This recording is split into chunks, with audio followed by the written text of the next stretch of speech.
السلام علیکم ورحمۃ اللہ وبرکاتہ۔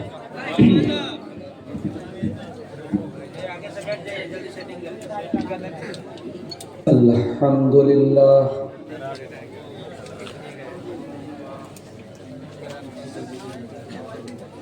نحمده ونستعینه ونستغفره ونعوذ بالله من شرور أنفسنا ومن سيئات أعمالنا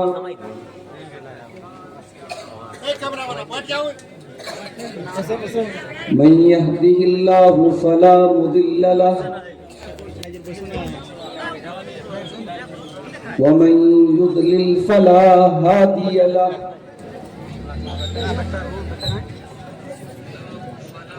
وأشهد أن لا إله إلا الله وحده لا شريك له وأشهد أن محمدا عبده ورسوله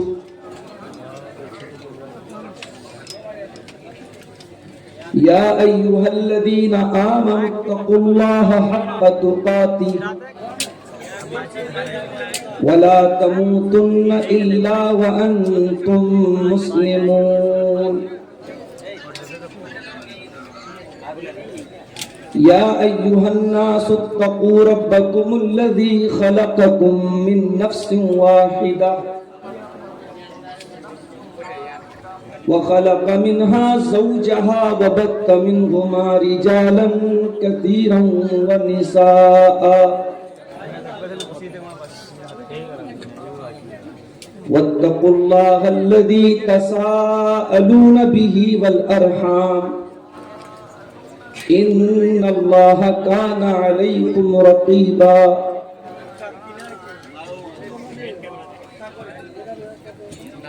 يا أيها الذين آمنوا اتقوا الله وقولوا قولا سديدا يصلح لكم أعمالكم ويغفر لكم ذنوبكم ومن يطع الله ورسوله فقد فاز فوزا عظيما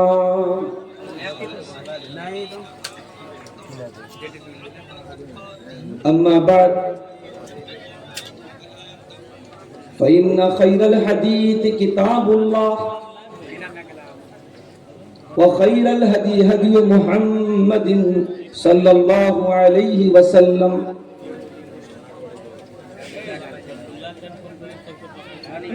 وشر الأمور محدثاتها وكل محدثة بدعة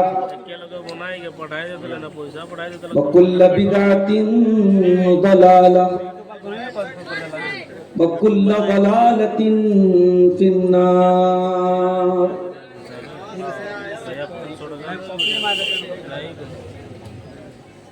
أعوذ بالله من الشيطان الرجيم، بسم الله الرحمن الرحيم۔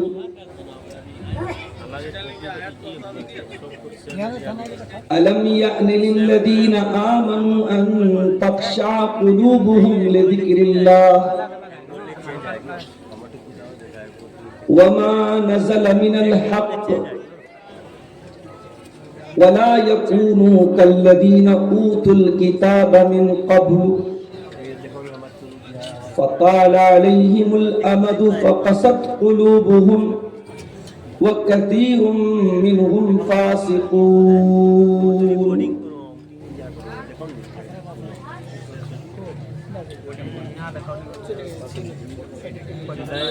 ساری صدیوں پہ جو بھاری ہے وہ لمحہ ملتا،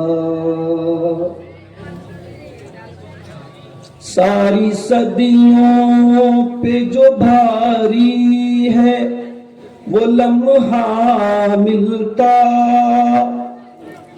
کاش سرکار دو عالم کا زمانہ ملتا، آپ کو دیکھتا مکے سے میں ہجرت کرتے، آپ کا نقش قدم آپ کا رستہ ملتا، آپ کو دیکھتا طائف میں دعائیں دیتے، آپ کو دیکھتا طائف میں دعائیں دیتے، یوں میرے صبر و تحمل کو سلیقہ ملتا، آپ کے سامنے رکھ دیتا میں سب کچھ لا کر، نصرت دین کے لیے جب بھی اشارہ ملتا، اپنا گھر بار لٹا دیتا تو اس کے بدلے حب سرکار مدینہ کا خزانہ ملتا، آپ کے پیچھے کھڑے ہو کے نمازیں پڑھتا، آپ کے پیچھے کھڑے ہو کے نمازیں پڑھتا، آپ کے قدموں کے پیچھے مجھے سجدہ ملتا، بھول جاتا میں کسی طاق میں رکھ کر آنکھیں، آپ کو دیکھتے رہنے کا بہانہ ملتا،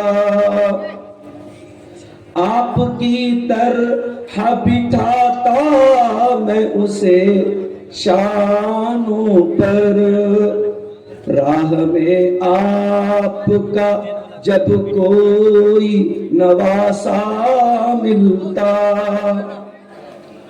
زندگی آپ کے قدموں میں بسر ہو جاتی،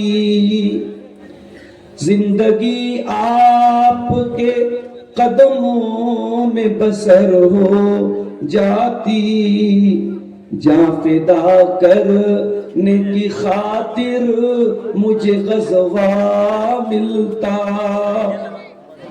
حشر تک میری غلامی یوں ہی قائم رہتی، حشر تک میری غلامی یوں ہی قائم رہتی، میری ہر نسل کو فخری یہی ورثہ ملتا، میری ہر نسل کو فخری یہی ورثہ ملتا، کاش سرکار دو عالم کا زمانہ ملتا۔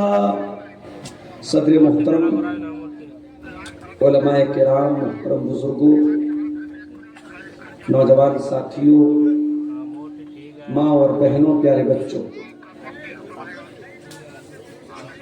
بٹراہ کا یہ پروگرام میں تقریباً